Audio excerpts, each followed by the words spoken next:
तो hello guys, welcome back to the channel Cric Preview में आप सभी का एक बार फिर से स्वागत है।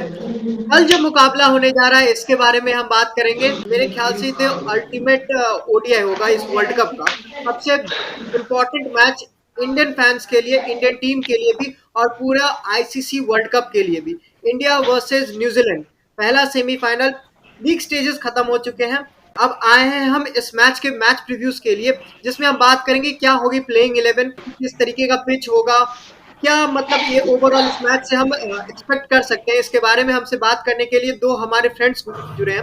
एक्सपर्ट नहीं, मैं इस बार ऐड किया हूँ, फ्रेंड्स बोला हूँ, क्योंकि ये हम जैसे ही क्रिकेट फैंस हैं जो थोड़ा बहुत क्रिकेट को देखते हैं और समझते हैं। प्रतीक जो हमारे साथ पहले भी जुड़ चुके हैं, उसके साथ हमारे साथ जुड़ चुके हैं Ashwani. Thanks for joining both of you. और बिना समय व्यर्थ किए हुए हम अभी अब बिना समय व्यर्थ किए हुए हम अभी शुरुआत करते हैं इस टॉक का, ये जो मैच प्रीव्यू। आप सबसे पहले बताइए, आप दोनों को इस वर्ल्ड कप में टीम इंडिया का प्रदर्शन सेमीफाइनल तक पहुंचने तक को किस तरीके से आप देख रहे हैं? इंडिया का जो परफॉर्मेंस है वो अब तक में सब पे इनफैक्ट आप अगर देखें मतलब टूर्नामेंट के शुरू होने से पहले भी तो कौन सी टीमें थी जिनको आप ये लेकर चल रहे थे कि ये नॉकआउट्स में पहुंचेगी। साउथ अफ्रीका, ऑस्ट्रेलिया, न्यूजीलैंड और इंडिया, ये चारों टीमें थी और यही चारों टीमें पहुंची है वहां पे। इंग्लैंड एक एक्सेप्शन है, इंग्लैंड उनका खराब परफॉर्मेंस था, लेकिन इसमें भी इंडिया का जो परफॉर्मेंस है अभी तक इंडिया ने एक भी मैच नहीं हारा है, एक भी मैच नहीं हारा है। तो मैं कह सकता हूँ कि काफी डोमिनेटिंग परफॉर्मेंस रहा है इंडिया का। और मेरी उम्मीद है कि सेमीफाइनल में भी, हालांकि सामने जो टीम है न्यूजीलैंड, उसके अगेंस्ट इंडिया का जो आईसीसी टूर्नामेंट्स में परफॉर्मेंस है वो कुछ खास अच्छा नहीं रहा है, लेकिन फिर भी उम्मीदें हैं कि इंडिया अच्छा परफॉर्मेंस करेगी, अच्छा परफॉर्म करेगी और सेमीफाइनल जीत के फाइनल में जाएगी और फिर फाइनल के बाद ट्रॉफी भी उठाएगी। प्रतीक, आपका इस पे क्या कहना है? इंडिया से तो जो चारों टीमें जो सेमीफाइनल में भी पहुंची हैं वो वर्ल्ड कप के पहले भी अच्छा क्रिकेट खेलती थी, उनसे उम्मीदें भी थी। इंग्लैंड है वही, जैसा अश्विनी ने कहा, एक वो है एक्सेप्शन, खराब परफॉर्मेंस। बाकी साउथ अफ्रीका ने इस बार काफी अच्छी क्रिकेट खेली। रही बात इंडिया की, तो इंडिया जैसे पिछले 2-3 वर्ल्ड कप से अच्छा खेलता आ रहा है, उसने उसी तरह परफॉर्मेंस किया, अभी तक अनडिफीटेड है। होपफुली सेमीफाइनल और फाइनल जीत के इस बार वर्ल्ड कप जीते हम, क्योंकि इस बार तो उम्मीदें बहुत है ही, उम्मीदें हर बार होती है इंडिया से, इस बार जीतने की मुझे पूरी उम्मीद है, इस बार इंडिया जीतेगी वर्ल्ड कप। बाकी न्यूजीलैंड है ही हमारे साथ सेमीफाइनल में, देखते हैं।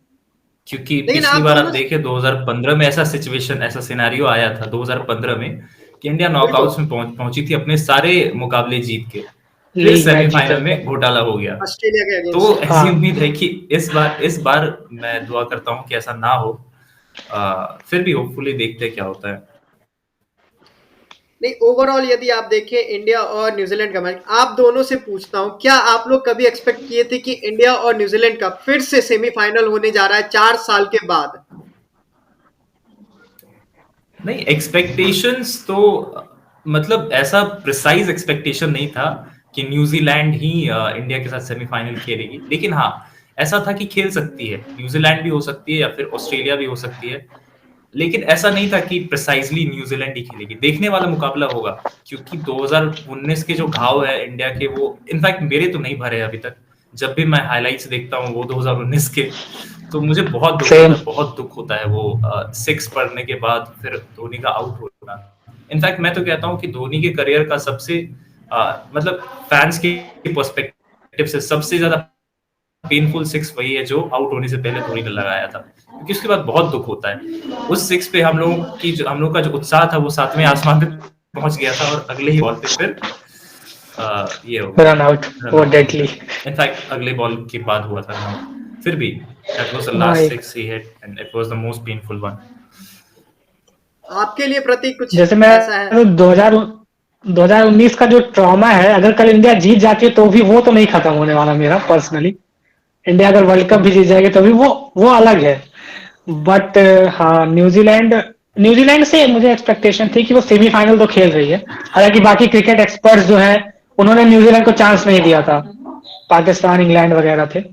बट मुझे उम्मीद थी, बट न्यूजीलैंड से सेमीफाइनल होगा ये उम्मीद नहीं थी। बट देखते हैं क्या होता है सेमीफाइनल में। स्क्वाड से मुझे याद आ रहा है कि गौतम गंभीर ने पाकिस्तान को सेमीफाइनलिस्ट में ऐड किया था। इस पे आप दोनों का क्या कहना है? फिर जाहिर सी बात है, गौतम गंभीर ने ऐड किया था तो फिर आगे कुछ कहने की बात ही नहीं है। उन्होंने बाबर आजम और बटलर को तो टॉप स्कोरर भी बनाया था, तो बटलर का तो स्कोरर बोला वर्ल्ड कप कैसा गया है सबको पता है। हाँ, बटलर का वर्ल्ड कप कैसा गया है तो सबको पता है। गौतम गंभीर के फैंस भले ही इस बात पे हो सकता है गुस्सा करें, लेकिन जो एविडेंट है वो तो है। अब गौतम गंभीर जो और ये बोलते हैं जैसे उसका उल्टा हो जो जाता एक है। बार हो दो बार हो ऐसा, एक बार हो दो बार हो तो चलो ठीक है, हर बार ये होता है, मतलब विदाउट एक्सेप्शन, तो अब हम क्या कह सकते हैं। और मेरे पास कोई कंक्लूजन नहीं निकलता है। एक इंडिया के जीतने के साथ एक दुआ ये भी है कि गौतम गंभीर कोई पॉजिटिव कमेंट ना करे, क्योंकि हाँ नेगेटिव कि हो जाएगा। मतलब, फिंगर हाँ क्रॉस, हाँ, फिंगर एक ये भी होप है। फिंगर्स क्रॉस्ड, एक ये भी होप है। तो ओवरऑल पहले इस मैच में आते हैं, ये जो मैच होने जा रहा है वानखेड़े स्टेडियम में, तो क्या आपको लग रहा है 2011 में हमने फाइनल जीता था, 2023 में वो सेमीफाइनल हम जीत रहे हैं?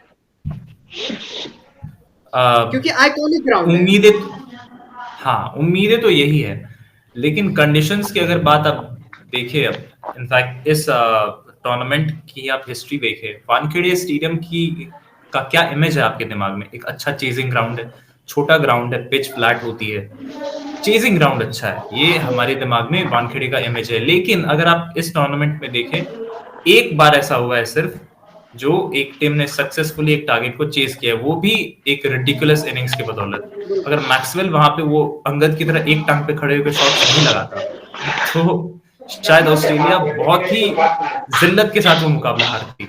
हाँ, वो लेकिन once in lifetime inning था। हाँ हाँ, और नहीं तो फिर वो तो इस बार अगर आप टूर्नामेंट देखें तो सारी टीम जिन्होंने पहले बैटिंग की है, सारी टीम्स ने वो मुकाबला जीता है। चेज एक ही सक्सेसफुली चेज हुआ, एक ही टारगेट, बाकी सारी फर्स्ट बैटिंग करने वाली टीम्स ने जीती है।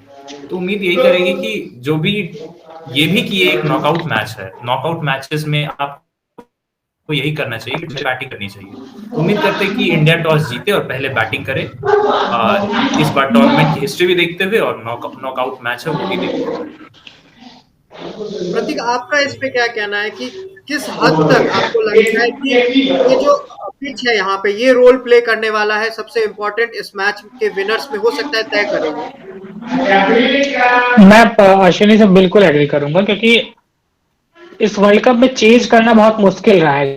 जनरली बहुत कम टीमों ने चेज किया, जैसे इंडिया के अगेंस्ट ही अफ्रीका ने, ईडन गार्डन्स में था शायद वो मैच, बट वहां भी हाँ हाँ हाँ। अफ्रीका 83 पे ऑल आउट हो गई। इंग्लैंड, मतलब बहुत मुश्किल रहा है चेज करना नॉर्मली इवन। तो मुझे लगता है इंडिया, जो भी टीम कल टॉस जीतेगी वो पहले बैटिंग करेगी, इर्रिस्पेक्ट चाहे वो इंडिया जीते चाहे न्यूजीलैंड। और नॉकआउट में वैसे भी लोग स्कोर सेट करके वो स्कोर डिफेंड बोर्ड करना प्रेशर, पसंद करते हैं। वो प्रेशर हो, चेज का प्रेशर भी ज्यादा होता है, तो स्कोर मुझे बोर्ड तो यही प्रेशर लगता डालना है। चाहते हैं चेजिंग टीम्स पे, हाँ तो हाँ ये करना चाहिए। अगर मैं तो बहुत ही सरप्राइज होऊंगा अगर कोई टीम टॉस जीत के उन्होंने बॉलिंग ली तो, और और मैं स्पेशली चाहता अगर भी नहीं हूँ।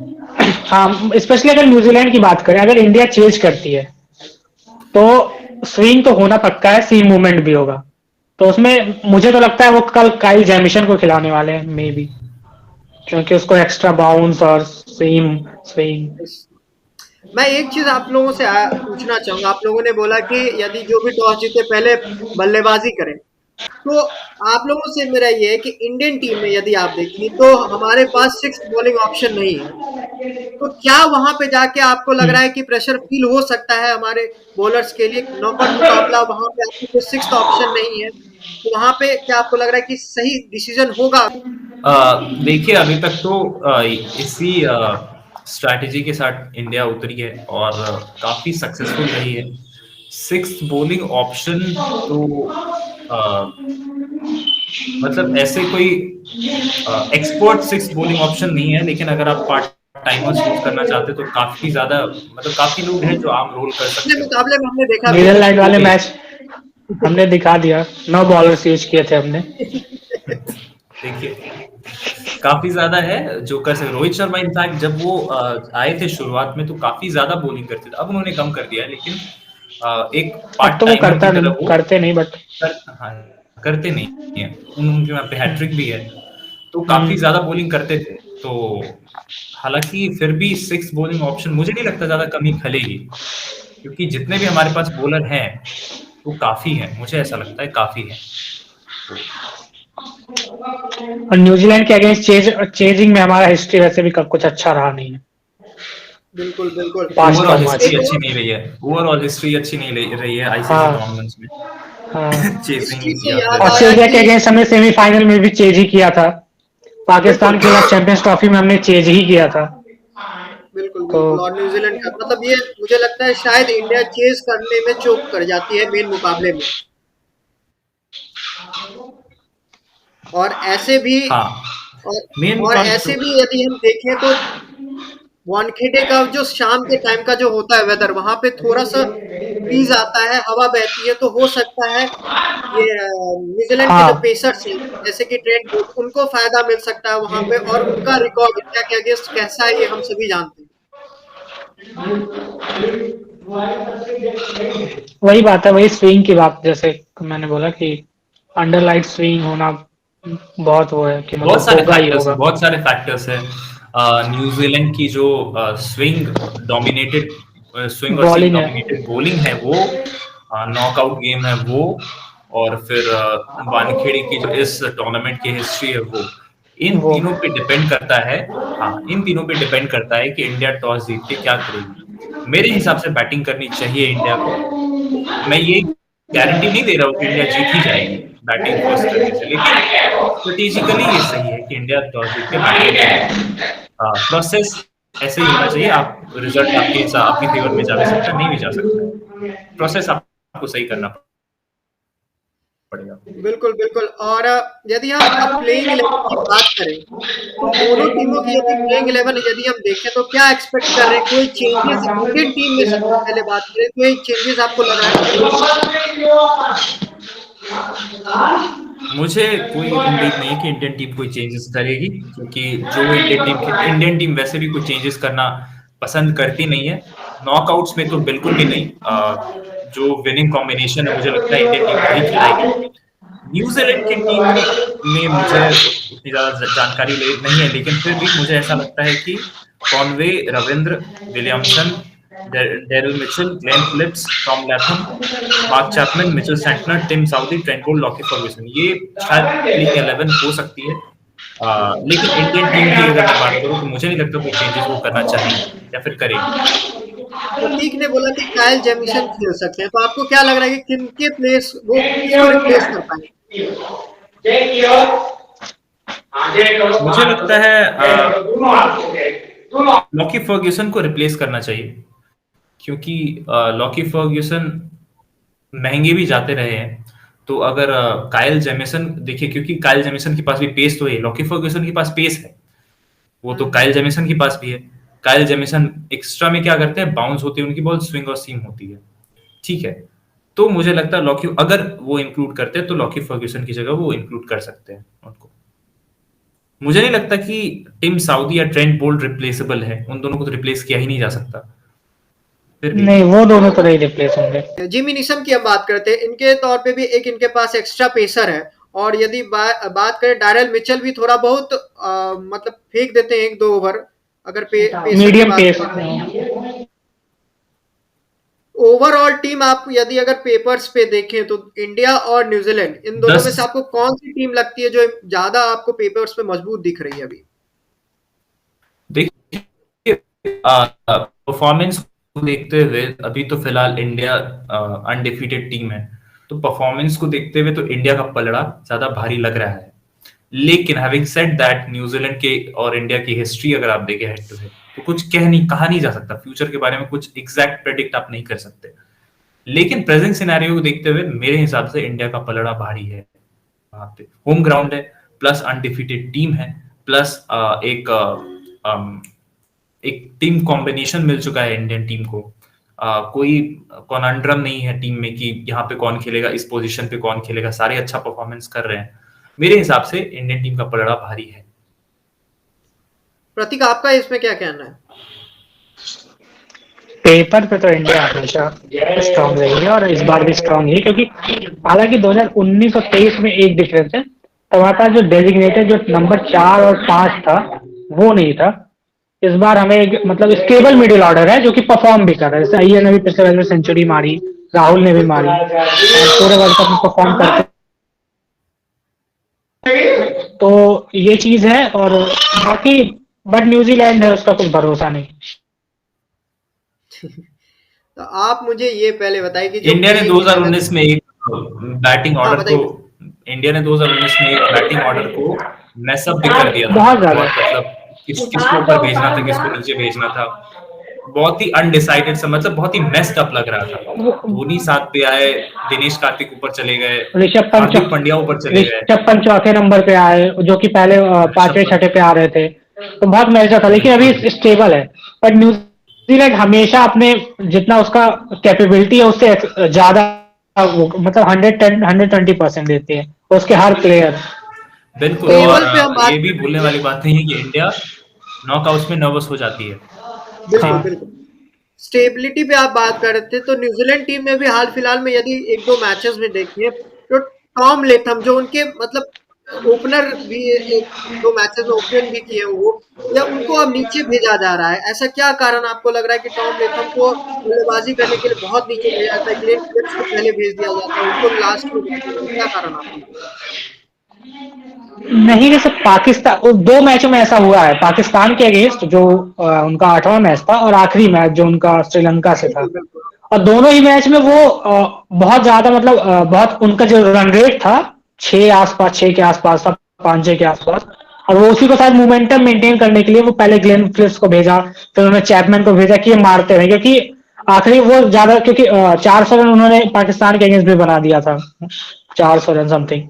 तो मुझे लगता है मोमेंटम मेंटेन, क्योंकि लाथम शुरू में थोड़ा टाइम लेके खेलना पसंद करते हैं मुझे लगता है। तो मुझे लगता है मोमेंटम की बात की, और नहीं तो कोई बात नहीं, क्योंकि जैसे नंबर 4 तक तो उनका स्टेबल ही रहता है, डेरिल मिचेल नंबर 4 तक आते ही आते हैं। 3 पे विलियमसन, और विलियमसन नहीं रहते तो मतलब अभी आ गए हैं वापस। बाकी मुझे लगता है मोमेंटम वाली बात थी, पाकिस्तान के अगेंस्ट भी श्रीलंका के अगेंस्ट भी।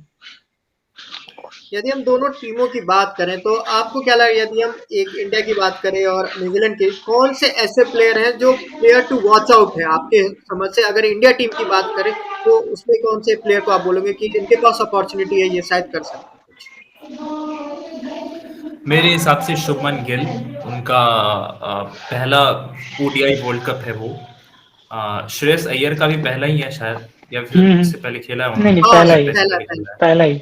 लेकिन लेकिन फिर भी शुभमन गिल के लिए, क्योंकि श्रेयस अय्यर ओडीआई पहले से खेले शुभमन गिल से, शुभमन गिल युवा है और उनका पहला एक्सपीरियंस है। मेरे हिसाब से उनके लिए ये एक ब्रेक थ्रू हो सकता है, उनके लिए बहुत बड़ी अपॉर्चुनिटी है कि वो शाइन करें वर्ल्ड स्टेज पे आके, और अगर कुछ अच्छी इनिंग्स वो खेल देते हैं तो फिर वो हीरो बन जाएंगे।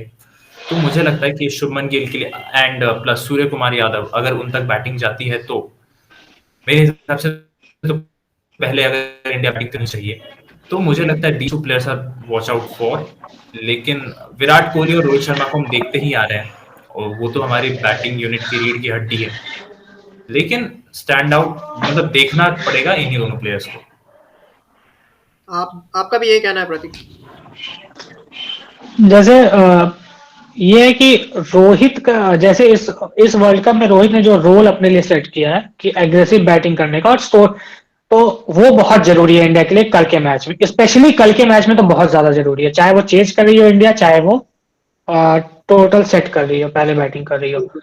तो रोहित का तो बहुत इंपॉर्टेंट है, और जैसे नॉकआउट में परफॉर्म करना भी बहुत जरूरी है, रोहित और कोहली का दोनों। बट जैसे उन दोनों को अगर हम छोड़ दें, तो अय्यर के लिए तो अय्यर के लिए मुझे लगता है बहुत ज्यादा बड़ी अपॉर्चुनिटी है ये, कि जैसे अभी उन्होंने आखिरी के 3 मैचों में उन्होंने शायद 350 मारे हैं। बिल्कुल, मैं इसी के हाँ, बारे में बात कर रहा था कि अय्यर ने शुरुआती 5 से या 6 मुकाबले में कोई खास प्रदर्शन नहीं था उनका। कुछ नहीं। लगातार वो आउट हो हाँ, रहे थे, तो उनके क्वेश्चन भी उठ रहे थे उनके प्लेस पे कि क्यों ना ईशान किशन को मौका दिया जाए, एक लेफ्ट हैंडेड बैट्समैन। लेकिन जिस लेफ्ट तरीके हैंडर। से टीम ने उनको बैक किया और उसके बाद उनका परफॉर्मेंस लगातार 3 मैचेस में निकल के आया और पिछले मुकाबले में उन्होंने शतक भी लगाया, एक बेहतरीन। तो उनके लिए कितना अपॉर्चुनिटी है, तो जो 4 नंबर का जो सिरदर्द हमारे लिए पिछले वर्ल्ड कप में था, वो क्या सॉल्व हो चुका है इस सेमीफाइनल से पहले? देखिए, अब तक के परफॉर्मेंसेस को देखते हुए तो मुझे लग रहा है कि हाँ, India has a settled batting unit. कोई यहाँ पे कोई कन्फ्यूजन नहीं है उन लोगों में कि कहाँ कौन बैटिंग करेगा। हो सकता है कि मैच के कोर्स में सूर्य कुमार यादव ऊपर आ जाएँ या फिर ऐसा कुछ बदलाव हो सकता है। लेकिन हैविंग सेड दैट मुझे लगता है ऐसा कि इंडिया ने एक सेटल्ड कॉम्बिनेशन चूज़ कर लिया है और मुझे नहीं लगता कि वो 2019 की गलती दोहराना चाहेंगे दोबारा, कि कोई मेस्ड अप कर दें ऐसे-वैसे। मैं एक और ऐड करना चाहूँगा, आपने पूछा कि कौन से players to watch out for हैं, तो मैंने शुभमन गिल का नाम लिया, लेकिन फिर मैंने बाद में सोचा सोचा तो सारे ही players to watch out for हैं।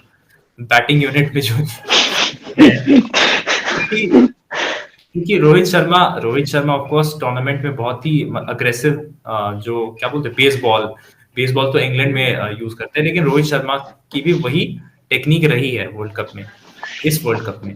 तो ये देखना होगा कि क्या वही अप्रोच वो सेमीफाइनल में भी अपनाना ये है या फिर सेमीफाइनल की प्रेशर को देखते हुए थोड़ा अपने विकेट पे ठहरने की कोशिश करते हैं, थोड़ा समय लेते हैं, ये देखना होगा।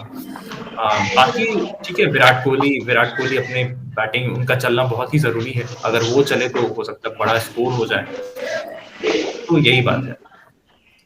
बैटिंग की यदि हम बात करें स्पेसिफिकली, जैसे आपने बोला कोहली का, यदि हम कोहली का 2015 वर्ल्ड कप के बाद देखें, तो जो फाइनल या सेमीफाइनल का मुकाबला होता है उसमें कोहली का बल्ला नहीं चलता है। या आप 2015 का वर्ल्ड कप देखें ऑस्ट्रेलिया के अगेंस्ट सेमीफाइनल जो हम हारे थे, या आप चैंपियंस ट्रॉफी देखें 2017 में जो पाकिस्तान के खिलाफ हारे थे, या 2019 का जो वर्ल्ड कप था वो हम न्यूजीलैंड के खिलाफ हारे थे।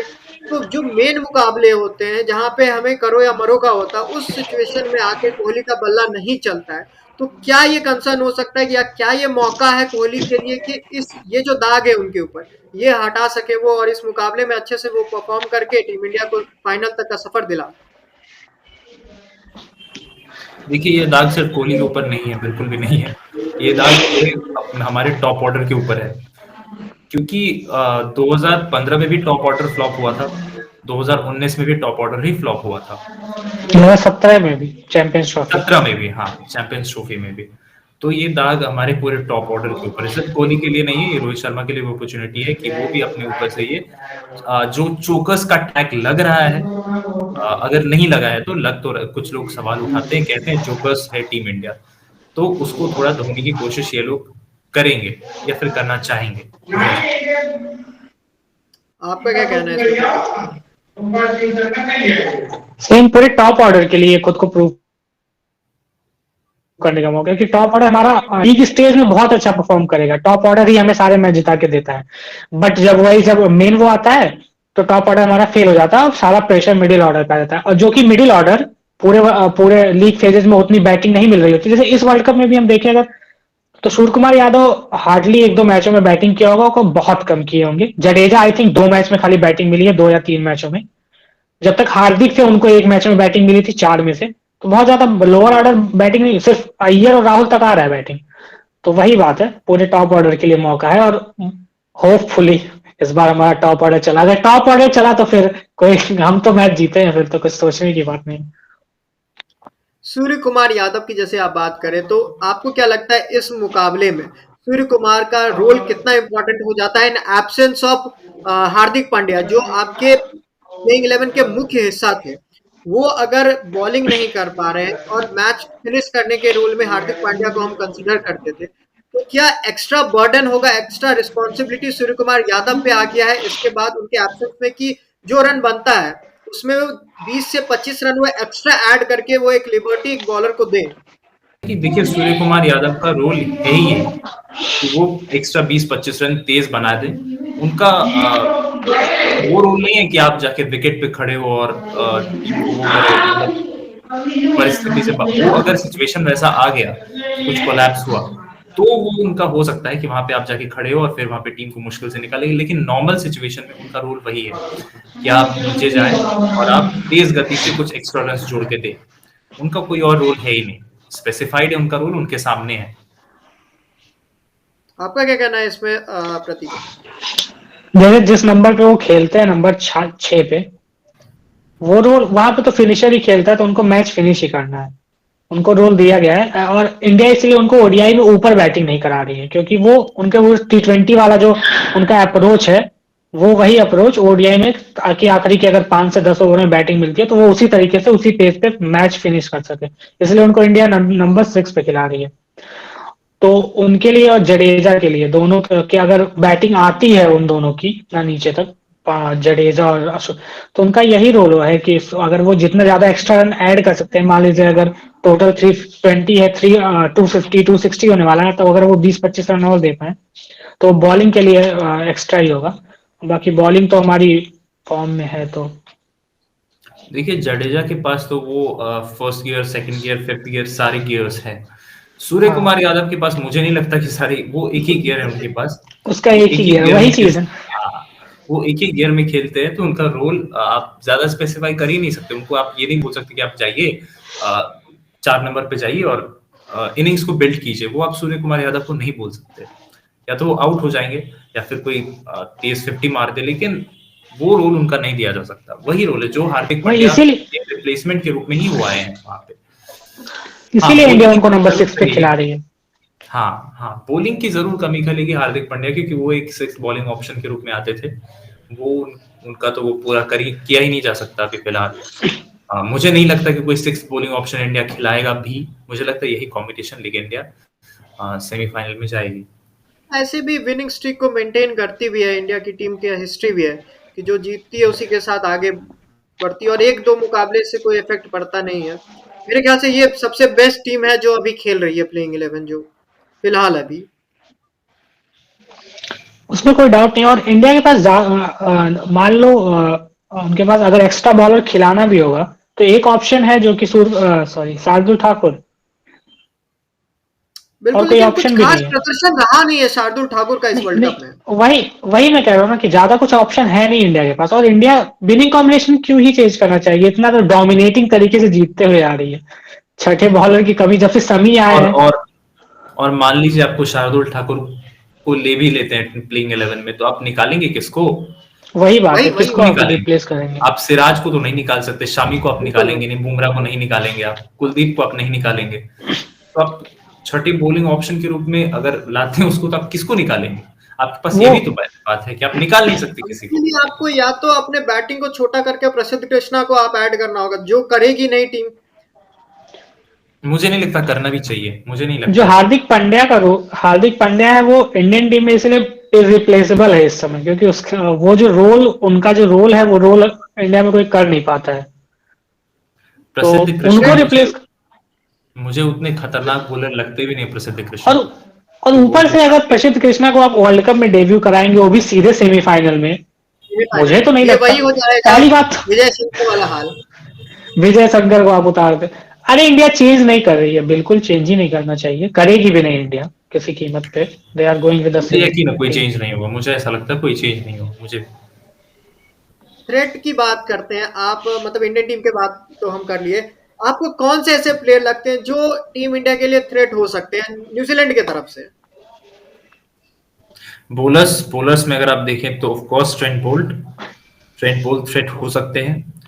आ, उसके बाद अगर आप रचिन रविंद्र को देखें तो मैं भी यही काफी सोच उनका वर्ल्ड कप बहुत अच्छा रहा था, बहुत अच्छा वर्ल्ड कप रहा है ये। और वो एक स्मैशिंग फॉर्म में है। वो ऐसा भी नहीं है कि सिर्फ रन्स बनाए जा रहे हैं, मतलब बहुत बहुत बॉल्स ले रहे हैं वो स्मैश कर रहे हैं लिटरली। वो सामने वाली टीम को डेसिमेट कर देते हैं पूरी तरीके से पहले ही, मतलब इतनी तेज गति से वो रन बनाते हैं। तो मुझे लगता है वो ये दोनों एक थ्रेट हैं। अगर इन दोनों को आप निकाल दे, केन विलियमसन फिर हो गए, भले ही वो रचिन रविंद्र। एवरग्रीन थ्रेट है इंडिया के लिए। हाँ हाँ, भले भले ही वो रचिन रविंद्र जैसे तेज, मतलब उस तरह के आपको लगे ना वो, फिर भी वो एक थ्रेट तो है ही, क्योंकि उनका विकेट तो आपको निकालना ही पड़ेगा। That is the most difficult thing. Kane Williamson अपना विकेट ऐसे फेंक के नहीं जाते हैं, वो अपने विकेट पे बहुत ज्यादा वैल्यू पुट करते हैं। उनके साथ अगर कोई टिक गया तो फिर आपके लिए थ्रेट है। डैरेल मिचेल को आप लोग भूल रहे हैं। पिछले मैं मुकाबले वही में बोलने शतक। वाला था। मैं उनका वही बोलने वाला था कि डैरिल मिचेल, क्योंकि उनका भी जो खेलने का तरीका है वो भी रन भी बनाते हैं, वो लंबी लंबी पारियां और बहुत फास्ट पेस पे। बहुत 100 का फास्ट है। स्ट्राइक रेट, 110 का स्ट्राइक रेट इसके उनसे कम, और बहुत ही कंसिस्टेंटली न्यूजीलैंड के लिए परफॉर्म किया है जब से उन्होंने टीम में आए हैं। तो पिछले जो इंडिया और न्यूजीलैंड का जो मुकाबला हुआ था इसी लीग स्टेज में जो हुआ था, तो हाँ, जिसमें उन्होंने शतक एरल मारा मिचेल था। ने शायद सेंचुरी बनाई थी, किसने बनाई? सेंचुरी हाँ, मारी सेंचुरी वही थी, मैं हाँ। बोल रहा था, पिछले मुकाबले में हाँ। सेंचुरी भी मारा था उन्होंने। और ये भी है कि वो स्पिन और पेस दोनों अच्छा खेलते हैं, डैरिल मिचेल का है, स्पिन भी काफी अच्छा खेलते हैं जैसे। और कॉनवे को भूल रहे हैं हम, कॉनवे का प्रदर्शन उतना कुछ खास रहा नहीं है, इसलिए मैं इस बार वर्ल्ड कप में रहा कुछ नहीं। शुरुआत में रहा था, लेकिन धीरे-धीरे फिर वो ग्रेजुअली डाउन हो गया। नहीं, वो उन्होंने बस हाँ। पहले मैच में भाई 150 बनाया था, उसके बाद से अभी लास्ट मैच में कुछ 48 समथिंग मारा। बट वो है थोड़ा टेम्परामेंटल प्लेयर है, बड़े मैच में हो सकता है कि क्या पता, क्योंकि you never know India in the knockouts, वो in form out of form player को इन फॉर्म में ला हाँ, क्योंकि सकती है। हाँ और कभी किसी को कोई भी चलता है इंडिया के अगेंस्ट, समझ ही नहीं आता है। मैंने तो बहुत नॉकआउट्स में मैचेस खास देखे करके कि पूरे पाकिस्तान वर्ल्ड जैसी कप टीम में ने, कोई प्लेयर। हाँ, जो 2017 में पाकिस्तान जैसी टीम ने कितने लोगों ने काउंट किया था पाकिस्तान चैंपियंस ट्रॉफी जीत सकती है। बिल्कुल, बिल्कुल। जीतेगी, फाइनल में हाँ। जाके देखो 338 रन्स बना दिए, फखर जमान ने सेंचुरी मार दी। अब भले ही बुमराह ने नो बॉल किया, लेकिन नो बॉल के बाद जो हुआ उसका क्रेडिट तो आप नहीं छीन सकते उनसे। तो देखिए और इंडिया इन द नॉकआउट्स काफी अनप्रेडिक्टेबल है। हमने उनको लीग स्टेज में बहुत ही कन्विंसिंगली हराया था चैंपियंस ट्रॉफी में, बिल्कुल बिल्कुल बिल्कुल उसके बिल्कुल। बाद वो आके तो इवन कुछ 2016 का टी20 वर्ल्ड कप भी, जो वेस्ट इंडीज से जो हम हारे थे, लैंडन हाँ, सिमंस का 2-2 बार 3-3 लैंडन बार आउट सिमंस, हो गया। तो बिल्कुल वही है। नॉकआउट्स में इंडिया ऐसी ऐसी सिली मिस्टेक्स करती है कि आप क्या कहेंगे। आप होपफुली वो इरिटेट कल हो ना हो। जाएंगे, आप इरिटेट हो जाएंगे वो देख के, एज अ फैन भी। तो लेकिन ये एक चीजें खुशी हैं। की खबर है कि रिचर्ड कैटेबलर जो है वो इस बार अंपायरिंग नहीं कर रहे हैं। हाँ, मैंने भी देखा है, इस बार रिचर्ड इलिंगवर्थ है। हाँ, मतलब रिचर्ड तो हम्म है, लेकिन वो नहीं है जिससे इंडिया को थ्रेट है। Hopefully is a good Richard. For India. क्या लग रहा है आपको कि हम इस बार फाइनल अहमदाबाद में खेलते हुए नजर आ रहे हैं? लग भी रहा है और आशा भी है, और मेरी इच्छा भी यही है कि इंडिया अहमदाबाद में फाइनल खेले। आपका प्रतीक? मैं तो शुरू से बहुत कॉन्फिडेंट हूँ इस बार इंडिया को लेके, कि मतलब इस बार मुझे भी लग इंडिया रहा है वर्ल्ड कप कि जीत वो ले। कॉन्फिडेंस है कि हम मतलब जीत जाएंगे इस बार। जैसे उसका एक रीजन तो ये है कि होस्ट नेशन है, और पिछले कई वर्ल्ड कप 2011 के बाद से होस्ट ही जीतते आ रहे हैं। और इंडिया का लीग स्टेज मतलब इतना डोमिनेटिंग इंडिया ने कभी खेला नहीं है, कभी भी। 2015 में भी, 19 में भी, या 11 में भी एक मैच हारे थे, एक मैच टाई हुआ था। तो मतलब इतना डाउन, आई वो। इस बार 200 250 रन से हराया है अफ्रीका को, और फिर न्यूजीलैंड को लीग स्टेज में हरा दिया, जो कि पता नहीं कब हुआ था आखिरी बार। 2003 तो फिर वर्ल्ड भी कप। मैं फिर भी मैं आप लोगों को एक बात याद दिला दूं, धोनी का एक आजकल एक ऐड चल रहा है जिसमें धोनी कह रहे कुछ हैं मत कि बोलना।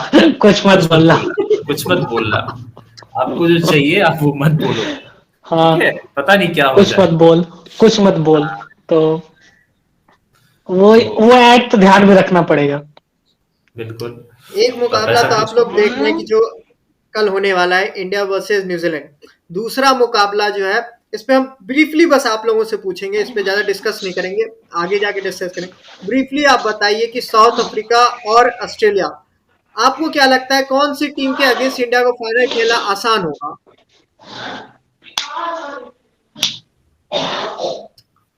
मेरे हिसाब से साउथ अफ्रीका। सेम। आप ये कॉन्ट्रडिक्ट कर सकते हैं कि साउथ अफ्रीका काफी अच्छे फॉर्म में है इस वर्ल्ड कप में, 400 रन बना रही है, 300 350 बना रही है, बहुत सारे छक्के मारे होंगे प्लेयर्स ने। फिर भी हैविंग सेड दैट, ऑस्ट्रेलिया के पास अनुभव है वर्ल्ड कप फाइनल्स खेलने का। उनके काफी सारे प्लेयर्स हैं जो 2015 में वर्ल्ड कप जीत चुके थे, मतलब उस टीम में भी थे। मैक्सवेल थे, स्टीव स्मिथ थे, स्मिथ, स्टार्क। डेविड वार्नर थे, स्टार्क थे। तो ये सारे प्लेयर्स 2015 में वर्ल्ड कप खेल चुके थे। साउथ अफ्रीका की अगर आप हिस्ट्री देखें तो उनका कुछ खास ऐसा आईसीसी टूर्नामेंट्स में एक जोकर का टैग भी उनके ऊपर लगा हुआ है। तो मुझे ऐसा लगता है, मतलब मैं चाहता भी हूँ कि साउथ अफ्रीका अगर इंडिया के सामने आएगी तो इंडिया के पास एक एडवांटेज रहेगा हिस्ट्री को देखते हुए भी, और एक्सपीरियंस के हवाले से।